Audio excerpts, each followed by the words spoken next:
Hello students, today we will discuss scene 4th of the play The Hairy Ape. The firemen are gathered in the ship's forecastle. Yank's watch, the man in his workshop, have completed their work and the man gathered to rest. All but Yank have showered. The men are unable to fully clean the areas around their eyes, giving them a slightly menacing appearance. In contrast, Yank is still fully covered in coal dust, brooding and hunched over in the position of Rodin, the thinker. The men watch Yank carefully, expecting some sort of outburst after his encounter with Mildred. They tease he has forgotten to wash and he remains sullen.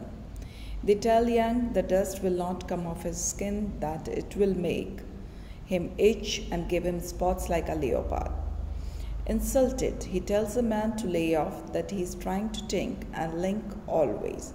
The man's chime think. Yank jumps up and asks them what is wrong with his thinking. Paddy finally decides to speak and suggests that Yank has fallen in love with Mildred. The man repeats Paddy's statement mockingly, shouting love. Yank tells the man he has fallen in hate, not love.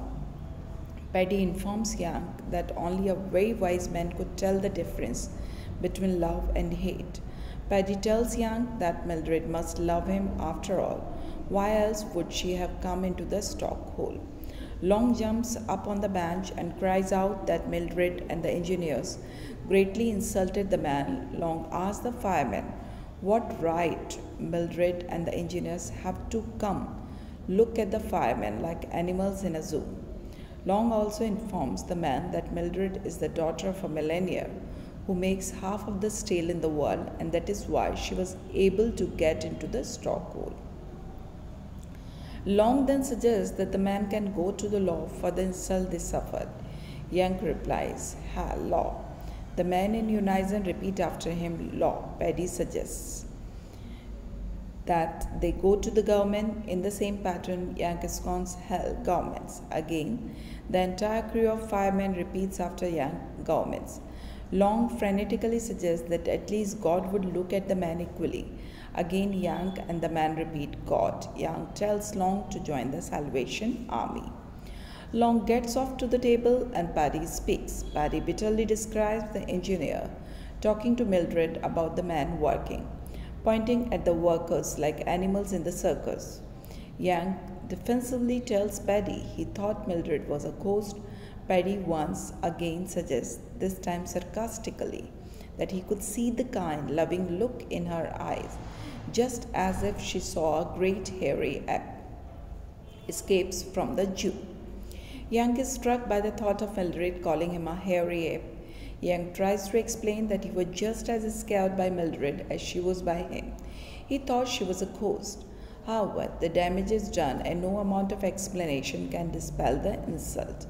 Yank vows to get revenge on Mildred. Yank tells the man that Mildred does not belong, but the firemen do, all the while his anger escalating. Finally enraged, he madly dashes to find Mildred, but before he reaches the door is tackled by the other man. Paddy reminds Yank it is foolish to try to get revenge on Mildred. She has not a real drop of blood in her. Language and speech distinguishes class difference among characters. Within the hairy ape, a character's ability to think and reason is exposed by speech within the play. The firemen are immediately identified as less intelligent than Mildred, her aunt, and other higher class characters because they speak in broken, at times incomprehensible utterances. Yank cannot even properly say the word thing, a running joke among the men. In scene 1, Yank himself even laughs at his pronunciation because the word and the concept of thought is itself a joke thoroughly, unnecessarily in the stock hole. Yet in scene 4, the Tink joke is replayed once again, but Yank's reaction had changed. Yank is truly offended by the fireman's mockery. Yes, Tink, that's what I said. What about it? Mildred, surprised. Visit to the stock hole has posed a danger that Yank cannot ward off with punches of physical might, and thought is suddenly essential. O'Neill specifically notes that Yank takes on the physical stance of Rodin's sculpture. The thinker. During this moment in the play, although he cannot think, this is his best attempt. He takes on the physical characteristic and interpretation of the quintessential thinker. As scene 4 opens, Yang rests in the position while the other men sit about smoking. They look at him half amusedly, as if they saw a joke. Students, in the next class, we will discuss the next scene. Thank you.